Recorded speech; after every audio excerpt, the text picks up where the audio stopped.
Halo Snakrip, balik lagi bareng gue Arya. Dan gue mau nanya, siapa yang pernah ngalamin masa-masa pakai BlackBerry?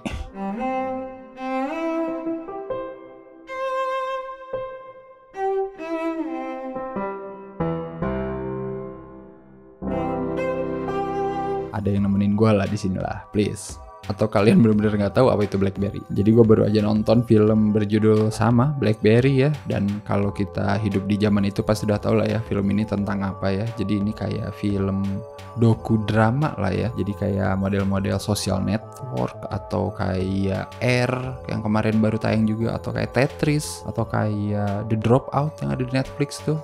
Ya ini lebih mirip ke sana sih, ke Dropout ya, rise and fall sebuah perusahaan teknologi gitu kan. Dan kalian kalau pengen nonton film ini bisa streaming ya, pakai VPN US, ada di Apple, ada di Amazon. Dan menariknya film ini didirect sama Matt Johnson ya, yang juga main di film ini sebagai co-foundernya BlackBerry ya. Jadi foundernya BlackBerry itu Mike Lazaridis namanya, di sini diperanin sama Jay Baruchel gitu ya. Dan dia itu punya teman namanya Doug ya, yang ngebikin Research in Motion alias perusahaan yang bikin BlackBerry ya, alias RIM. Dan si Matt Johnson ini ternyata sutradara yang emang disebut sutradara independen juga gitu ya, film-film indie. Dan pas gua nonton film BlackBerry ini menarik sih.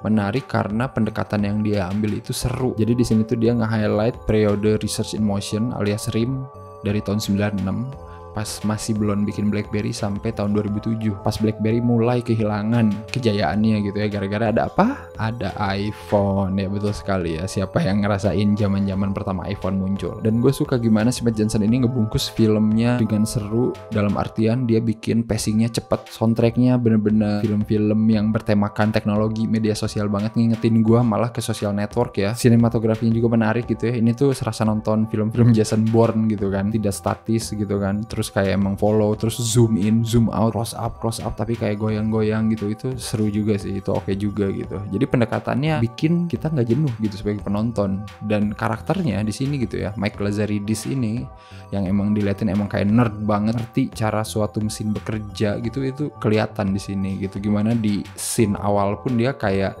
diliatin pas mau meeting pertama kali pitching ide BlackBerry gitu, dia tuh kayak nggak tahan gitu dengar suara nging gitu kan, dengar suara nging, dan ternyata pas di utak-atik ada dari suara ini yang buat manggil orang ya kalau di kantor. Terus dia benerin, terus dia lihat ini buatan Cina, men. Buatan Cina itu emang tidak bisa perfect gitu, selalu ada kerusakan kayak gini gitu. Dan di situ ngeliatin betapa perfeksionisnya Mike Lazaridis gitu, makanya dia bikin BlackBerry itu nggak pernah vendornya dari Cina. Nah itu sedikit insight yang gue tahu gara-gara nonton film ini ya. Ya meskipun nanti di era-era terakhirnya BlackBerry mereka mulai bikin lewat vendor di Cina gitu ya, tapi di awal-awal itu si Mike Lazaridis ini ternyata emang perfeksionis. Dan si Mike Lazaridis ini ternyata ketemu sama si Jim Balsillie gitu ya, yang diperanin dengan sangat oke juga sama Glenn Hoyington ya. Dia ini jadi ceritanya mungkin lebih ke orang jualan lah ya, orang marketing, orang sales gitu, tapi dia mau ngebantuin si Mike Lazaridis gitu, asal dijadiin CEO juga di RIM. Karena kesepakatan itulah mereka berdua justru jadi lebih kuat gitu, bikin BlackBerry ini makin dikenal banyak orang gitu. Tapi yang gue suka di sini penggambaran karakternya sih sebenarnya. Mike Lazaridis digambarin kayak nerd, sementara si Jim ini digambarin kayak wah gila, bentak-bentak, teriak-teriak, bos yang mungkin lu nggak akan suka gitu kalau lu jadi karyawannya gitu, karena dia itu bener-bener yang gila kerja dan ya udah kerjanya bentak-bentak gitu. Meskipun pas gue baca-baca lagi ya soal founder-foundernya Research in Motion alias RIM, gue lihat katanya karakternya Jim itu nggak kayak gitu, nggak kayak di film. Jadi gue paham sih, kayaknya si Matt Johnson ini bikin karakternya se-energetik itu gitu, emang biar filmnya seru. Bahkan si Matt Johnson di sini memerankan temennya si Mike Lazaridis, si Doug Frankie ya, salah satu co-foundernya RIM. Itu pun beda katanya dari karakter si Doug di dunia nyata. Di sini tuh Doug versi Matt Johnson itu bener-bener kayak orang yang freedom banget gitu, pakai tank top lah, pakai bandana lah ke kantor gitu kan. Pokoknya kayak anak-anak rock and roll yang nggak bisa move on dari tahun 80-an gitulah. Jadi ya kerjanya main game lah kayak gitu, padahal katanya aslinya nggak gitu. Tapi kalau nggak digituin, karakternya jadi biasa saja di film gitu. Jadi menurut gue itu keputusan yang tepat gitu. Si Matt Johnson ini ngotak-ngatik karakterisasi orang-orang yang ada di Research in Motion gitu demi bikin filmnya menarik. Dan karena pacing film ini lumayan cepet ya, jadi gue ngeliatin emang banyak momen-momen penting yang menarik gitu di Research in Motion ini gitu. Apalagi ketika BlackBerry pertama udah bisa bikin BBM gitu kan, BlackBerry Messenger yang bener-bener mendunia banget gitu waktu itu. Sampai gue juga beli BlackBerry gara-gara temen-temen gue pakai BlackBerry biar bisa BBM-an. Coba lu bayangin guys. Terus tiba-tiba BBM delay semuanya gitu kan karena servernya RIM kepenuhan. Nah itu tuh diceritain juga di sini gitu. Karena emang itu terjadi gitu, dan lucunya gue baru tahu ternyata di Amerika sampai masuk berita cuy yang kayak gitu. Jadi kayak oh ternyata emang sering terjadi kepenuhan server sehingga delay lu nge-BBM orang. Gua ngelihat di sini lebih banyak ngomongin soal birokrasi perusahaan yang emang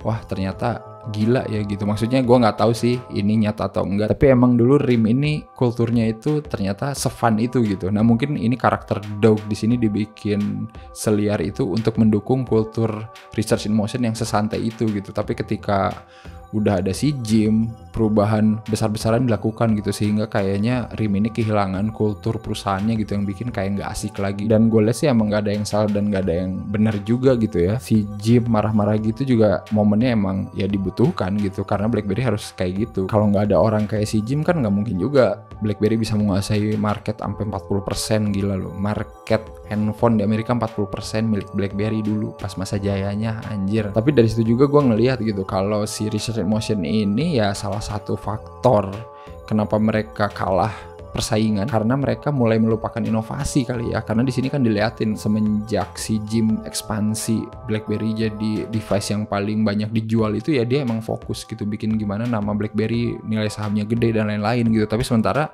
yang namanya teknologi kan cepet berkembang gitu ya. Jadi si Mike ini nggak sadar ketika tiba-tiba iPhone ngumumin smartphone semuanya layar, nggak ada tombol keypad gitu kan. Dan di situ sih itu oke sih, momen-momen menuju film ini berakhir gitu, ketika dia shock gitu ngelihat anjir iPhone, mana mungkin lah orang mah gak akan suka telepon yang gak ada tombol keypadnya. Tapi di satu sisi dia struggle gitu bikin device yang mirip iPhone. Makanya kan ada BlackBerry Storm anjir yang bener-bener flop. Pokoknya ada salah satu quote-nya yang oke banget gitu, lu gak mau kan dikenal sebagai handphone yang dipakai sebelum orang membeli iPhone gitu kan. Itu tuh kayak anjir bener juga sih. Dan gue ngerasain gitu ya betapa sedihnya gitu si Michael Lazaridis gitu ketika semuanya sudah terlambat ya, dan dia masih berkutat gitu dengan perfeksionisnya dia yang ternyata ya tidak bisa menyelamatkan dia juga gitu. Makanya di akhir film diliatin dia udah mulai pasrah dan ya udahlah vendornya Cina aja bikin lah BlackBerry. Dan ngomongin perfeksionis juga gue jadi inget quote-nya si Jim gitu ya di film ini, perfect is the enemy of good.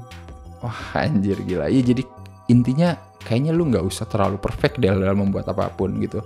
Yang penting udah bagus, udah baik, udah jalan, itu tuh udah oke gitu. Yang penting berkembang aja. Dan ya akhirnya kita lihat sendiri kan apa jadinya sekarang. Itu juga terjadi sama Nokia ya. Apakah nanti ada filmnya Nokia ya? Skornya 7,5 lah ya. Ini sebuah dokudrama yang oke, yang gak kalah seru sama dokudrama yang rilis tahun ini. Ada Air, ada apalagi Tetris, dan apalagi ya, iya kayaknya itu aja ya. Tapi kalau mau dibandingin sama Air, malahan gue kayaknya lebih suka ini deh, karena ya gaya penceritanya seru aja gitu, nggak konvensional, nggak monoton gitu, dan ya seru aja. Lu bisa tahu lebih banyak lagi soal brand BlackBerry ini gitu lewat drama-drama di kantornya ini gitu. Dan seperti biasa kalau sudah nonton jangan lupa untuk like, share Cinecrip. Kalian juga bisa dukung Cinecrip ya di Saweria, atau kalian juga bisa dukung Cinecrip lewat Super Thanks ya, ada linknya di bawah. Oke, kalau gitu sampai ketemu lagi di episode-episode selanjutnya. Bye bye.